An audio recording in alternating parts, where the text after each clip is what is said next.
Here we go. This is the last part of this lecture. We talk about other features of the atmospheric dynamics. For example, tropical cyclones.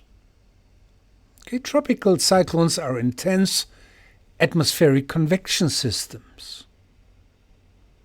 Okay, they originate in the tropics over warm seas.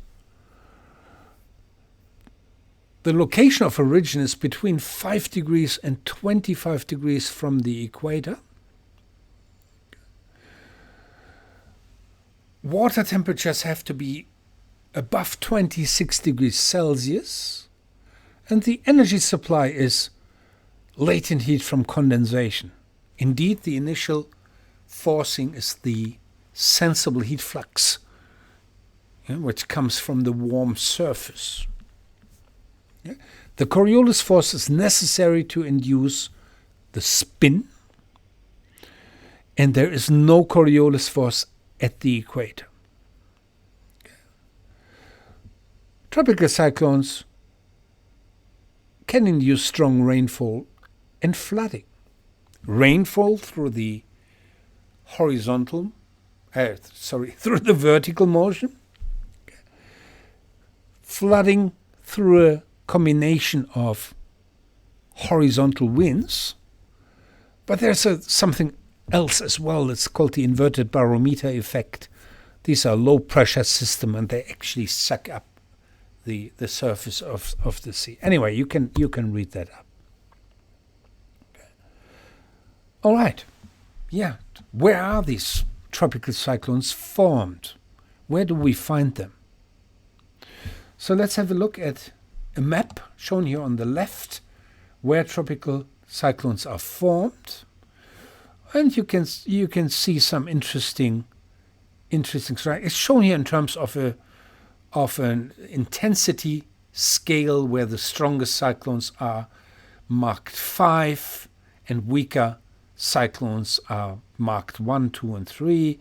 And so, okay, it's a specific scale. And you can look it up, what it means. However, look at the structure. Where are they formed? Not along the equator. They tend to be more here in the northern hemisphere. In particular in the north, here just in the tropics, subtropics of the North Pacific. You see, and there is only one has been formed in the southern Atlantic Ocean. And this is Katrina. You might have heard of this tropical cyclone. So why? Let's have a look at the sea surface distribution on Earth. Let's have a look at that. It's shown here above my head. And you can see that the warm waters are concentrated in something we call a warm pool. Okay, and the warm pool is located in the western tropical, subtropical Pacific Ocean and in the Indian Ocean. And this is where you get the biggest or the highest number of these cyclones. Okay. All right. So these are the tropical cyclones. Polar fronts. So polar fronts are the zones where cold air masses from polar regions collide with warm subtropical air mass. Shown here in a little sketch. Okay, you get. Where's my mouse? Here the mouse is there. Here are the sketches at around maybe 50, 60 degrees north and south. This is where you get these polar frontal zones. Okay?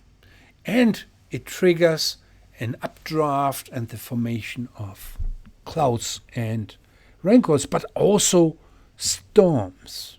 Okay? There are zones where mid-latitude storms, so-called extra-tropical cyclones form. Extra means outside the tropics. Okay, so that you understand the term. It's nothing to do with the tropic, it's outside the tropics. Okay, mid-latitude storms are associated with cold air outbreaks from mid-latitudes or heat waves in polar regions. Okay, that can also create heat waves at higher latitudes. Okay. And they are associated with the formation of extratropical cyclones.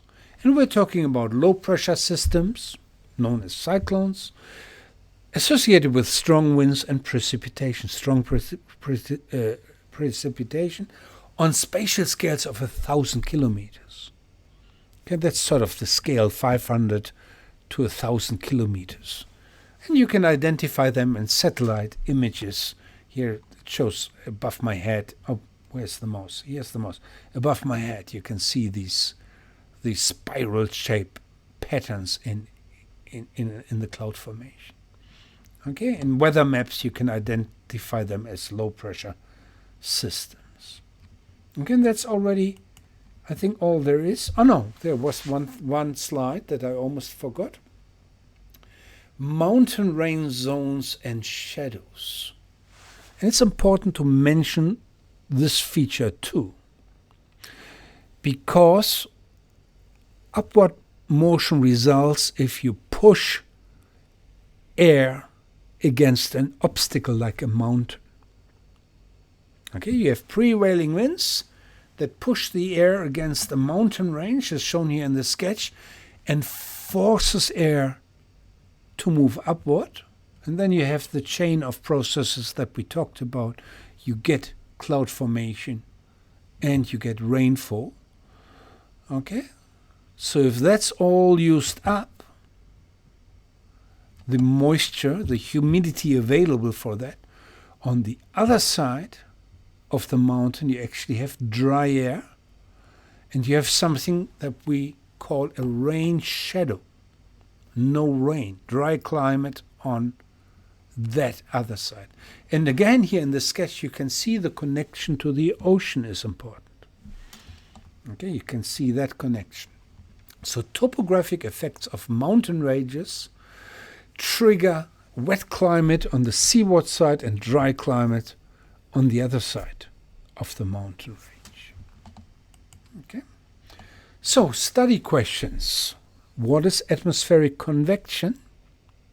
What do vertical circulation cells do in the atmosphere? What are monsoons?